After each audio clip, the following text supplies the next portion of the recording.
Vote দিতে পারবেন না কেন? পশ্চিমবঙ্গ কারোর বাবার সম্পত্তি, পৈতৃক সম্পত্তি। মমতা ব্যানার্জির বাড়ির লোক মরে যাওয়ার আগে তাকে লিখে দিয়ে গেছিলেন যে এই যে পশ্চিমবঙ্গ, এটা থেকে তৃণমূলের হইল, যেখানে যেখানে তৃণমূলের নেতারা যা পারবেন করে নেবেন, লিখে দিয়ে গেছিলেন না? এখানকার নেতারা সব দাঁড়িয়ে বলছেন যে অন্য জায়গা থেকে যা হবে, যেখানে যেখানে যা জিতবে, বন্ধুরের অমুক অমুক এলাকা থেকে, আমি ইচ্ছা করে নামটা বলছি না, অমুক অমুক এলাকা থেকে আমরা ছাপ্পা দিয়ে হোক, যেভাবেই হোক জিতিয়ে দেবো। তাকে আমরা মনে করিয়ে দিতে চাই 2021 সাল আর 2024 সাল এক নয়। 21 সালে মানুষের মধ্যে ভয় ছিল, বিজেপি চলে আসার ভয় ছিল। এখন মানুষ বুঝতে পেরে গেছেন বিজেপিটা ফানুস, বিজেপিটা হাওয়া, পশ্চিমবঙ্গে বিজেপি আসবে না। এইবার যদি 21-এর মতো ভোট করার চেষ্টা করেন, আপনাদের মনে করিয়ে দেব সন্দেশখালীতে এমন অনেক শাহজাহান, অনেক উত্তম, অনেক শিবুকে আমরা দেখেছি। এই গঞ্জুরের বুকেরও সব শাহজাহান উত্তম শিবুকে কিভাবে সাহায্য করতে হয় আমার গঞ্জুরের মা বোনেরা জানেন, আমার লাল ঝান্ডা করা মা বোনেরা জানেন। 21-এর মতো 24-এর ভোট করার চেষ্টা করবেন না। মানুষকে নিজের ভোটটা দিতে দিন। 15 বছর ধরে রাজত্ব করেছেন তো আপনি, 15 বছর ধরে তো জিতেছে। বুক ফুলিয়ে বলেন এবারে আমি 1.5 লাখ ভোটে জিতবো। আর যদি এতই কনফিডেন্স থাকে মানুষকে ভোটটা দিতে দিন।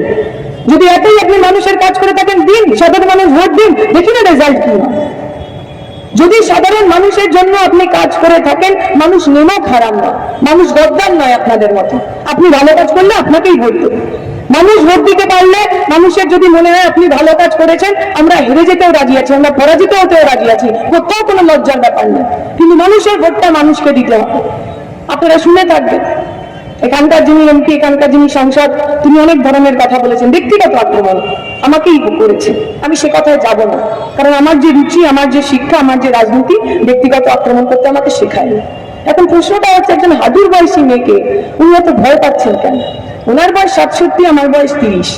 আমার সারা জীবনটা যা তার চেয়ে বেশি হয় তিনি রাজনীতি করেছেন। আমি ওনার কতগুলো খুব সাধারণ প্রশ্ন করেছিলাম, সেই প্রশ্নের উত্তরে উনি সেই প্রশ্নের উত্তরগুলো না দিয়ে আমার বাপ, ঠাকুরদা, মা, বাবা, পরিবার গোষ্ঠী শুধু টেনে আনলেন কেন? আমি ওনাকে বলেছিলাম উনি মিস্টার ইন্ডিয়া। মিস্টার ইন্ডিয়া কে ছিল? অনিল কাপুর। এই হাতে একটা ঘড়ি পড়তো আর এমনি গায়েব হয়ে যেত। আমি বলেছিলাম আমার এমপিও তেমন, আমিও তো এখানকার ভোটার। আমি ওনারা দেখেছি লাস্ট 2019 সালে উনি নির্বাচনের আগে এসে আমার বাড়ির সামনে হাত জোর করেছিলেন। কেউ বলার পর যেটা আমার ঠাকুমা দাঁড়িয়েছিলেন, যেটা পদ্মকার বউ, গলার মালা খুলে আমার ঠাকুমাকে পরিয়ে দিয়েছিলেন, জানি না কেন, যাই হোক। সেটাই ওনাকে প্রথম এবং শেষবার দেখি। তারপর থেকে আমি কোনো জায়গায় ওনাকে দেখি। তাই আমি একজন সাধারণ মানুষ হিসেবে বলেছিলাম যে উনি হলেন মিস্টার ইন্ডিয়া। নির্বাচনের আগে ঘড়িটা খুলে রাখেন, সবাই দেখতে পান, যেই নির্বাচনটা মিটে যায় ঘড়ি বড় নেন আর ব্যাস গায়েব, হাওয়া, টাটা, বাই বাই, আর ওনাকে দেখতে পাওয়া যায় না। খুব বসা হয়েছে ওনার। উনি কি করতে পারতেন? উনি আমাকে উত্তর দিতে পারতেন। উনি বলতেন, দীপশিতা দেবী, আমি বিগত 15 বছরে 1, 2, 3, 4, 5 আপনার এলাকার জন্য করেছি, আপনি কি দেখতে পান না? আমি বুঝতাম যিনি সঠিক কথা বলছেন।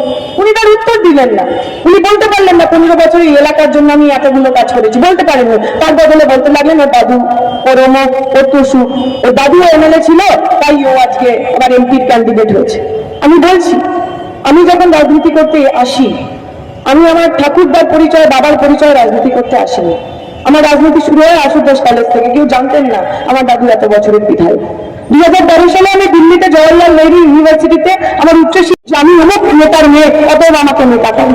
এই 11 সালের পর পশ্চিমবঙ্গের বুকে যখন মানুষ সাদা লাল ঝান্ডা এসএফআই করতে কলেজের মধ্যে ভয় পাচ্ছে, আমি গর্ব করে বলি আমার মতো হাজার হাজার ছেলে মেয়ের মতো আমি পশ্চিমবঙ্গের বুকে 11 সালের পর বামপন্থী রাজনীতি করতে এসেছি।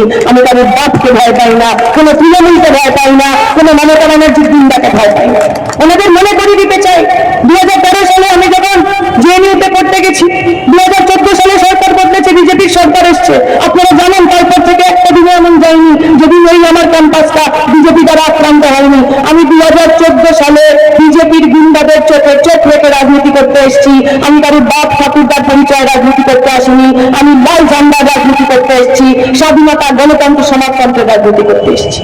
তবে একথা আমি বলি যে আমার বাপ ঠাকুরদা নিয়ে আমার বড় গর্ব, কারণ আমার দাদু এমএলএ ছিলেন, আপনারা আশীর্বাদ করেছেন, ভালোবেসেছেন।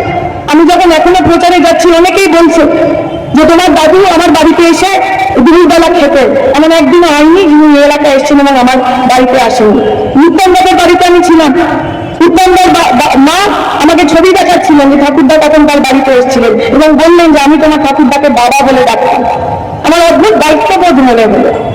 যে ঠাকুরদা এত ভালোবাসা পেয়েছেন, এত মানুষের আশিস কুড়িয়েছেন, আমি যেন তার নাতনি হিসাবে, তার পরিবারের একজন হিসাবে, তার পার্টির একজন হিসাবে তার যোগ্য হয়ে উঠতে পারি। আমি তো গর্ব করে বলি, আজকে যখন তৃণমূল বিজেপির নেতারা তারা লজ্জা পান এটা বলতে যে আমি তৃণমূল করি, আমি বিজেপি করি, আজকে যখন তৃণমূলের পঞ্চায়েত সদস্যরা যারা 2 বছর আগে ভাঙা সাইকেল চালাতো, অর্ধেক বিড়ি কেউ তুলে দিলে সেইটা তুলে খেত, সেই লোকটা বড় বড় গাড়ি হয়েছে, 3টে স্করপিও, কালো কাঁচ লাগানো, আবার এমনি হয় না বাবু, সঙ্গে 3-4টে গুন্ডা রেখেছে, বডিগার্ড নাম দিয়েছে আবার তার, যেখানে যেখানে বাবু যান বডিগার্ড নিয়ে ঘোরে।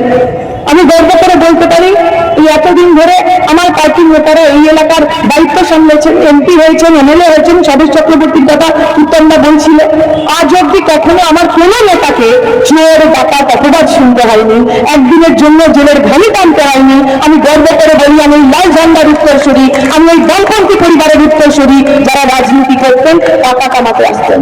আমি গর্ব করে বলি, শ্রীরামপুরের এলাকায় এর আগে যারা এমপি ছিলেন, সন্তোষী চ্যাটার্জি, সুদর্শন রায়চৌধুরী, কি মাপ পাবে, কথা শুনবেন তাদের, তাদের লেখা পড়বেন।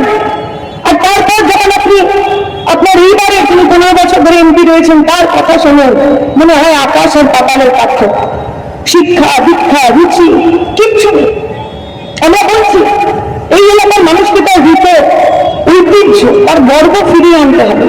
স্বদেশ চক্রবর্তী যখন নামতেন রাস্তা দিয়ে, স্বদেশ চক্রবর্তী যখন মাইকে দাঁড়িয়ে কথা বলতেন, মানুষ শুনতেন, ক্ষোভ ছিল, অভিযোগ ছিল, কিন্তু কখন তাকে অসভ্য লম্পট বলতে হয়।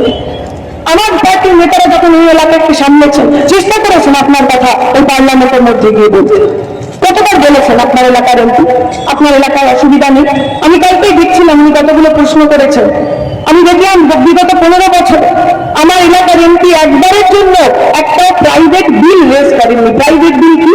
প্রাইভেট বিল হলো এমপি হিসাবে আমার একটা সুযোগ থাকে, আমার এলাকার কোনো একটা নির্দিষ্ট সমস্যা, সেইটা নিয়ে আমি পার্লামেন্টে একটা বিল পেশ করতে পারি। সেটা হতে পারে আমার এলাকার আদি শ্রমিক যারা জরির কাজ করে, সেই জরির কাজের শ্রমিকদের জন্য একটা নতুন করে হাত তৈরি করতে হবে, তাদের জন্য একটা নেটওয়ার্ক তৈরি করতে হবে, তাদের জন্য কেন্দ্রীয় সরকারের কাছ থেকে টাকা নিতে হবে। হতে পারতো, বলতে পারতেন তো, বলেননি কেন? 15টা বছর তো কম সময় নয়, 15টা বছর আমার জীবনের অর্ধেক সময়। আমি এই যে এত বড় একটা মানুষ, আমার জীবনের অর্ধেক সময় উনি এমপি ছিলেন, একবারের জন্য বললেন না কেন এই এলাকার দুর্দশার কথা? জরির কাজ, গাড়ির কাজ যে শ্রমিকরা এখানে করেন, তারা তো শুধু শ্রমিক নন, তারা শিল্পী, তাদের হাতের কদম সারা বিশ্ব জুড়ে ছিল। আমরা চেষ্টা করেছিলাম তো, আজকে যেখানে কৃষিমণি বসে আছেন, নবান্ন কিসের জন্য তৈরি হয়েছিল? নবান্ন পশ্চিমবঙ্গের বামপন্থীরা নবান্ন তৈরি করেছে, বলেছিলেন এই আদি শিল্পী, জরি শিল্পী, বাঁকুড়া সনক জুড়ে যে হাজার হাজার, এই 2024 নির্বাচন আসলে সেমিফাইনাল, এই সেমিফাইনালটা যদি আপনারা ধরে খেলেন, এই সেমিফাইনালে যদি এই এলাকার যারা নিজেদের মাতব্বর ভাবেন তাদের একটু নিজের জায়গাটা দেখিয়ে দেন, আমি প্রমিস করে গেলাম 2026 সালে নবান্নের 4 তলা থেকে 14 তলা থেকে মমতা ব্যানার্জিকে যদি আমরা না মানিয়ে এনেছি, তাহলে আমরা বামপন্থী রাজনীতি করব।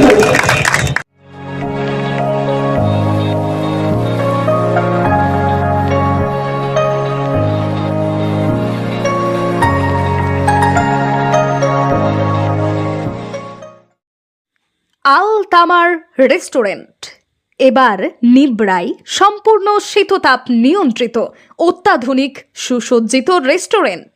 এখানে থাকছে আরাবিয়ান মান্ডিতে বসে লাঞ্চ এবং ডিনারের সুযোগ। বিভিন্ন ধরনের খাবারের পসরা নিয়ে হাজির আল তামার রেস্টুরেন্ট। যে কোনো অনুষ্ঠানের জন্য বুক করতে পারেন, থাকছে কনফারেন্সের সুবিধা। আমাদের ঠিকানা নিবড়া হারুন মার্কেট, ডোমজুর। যোগাযোগ করুন 9123608838। আরাবিয়ান মান্ডির স্বাদ গ্রহণ করতে হলে আপনাকে আসতেই হবে আমাদের রেস্টুরেন্টে। তাহলে আর দেরি কেন? আজই আসুন আল তামার রেস্টুরেন্টে।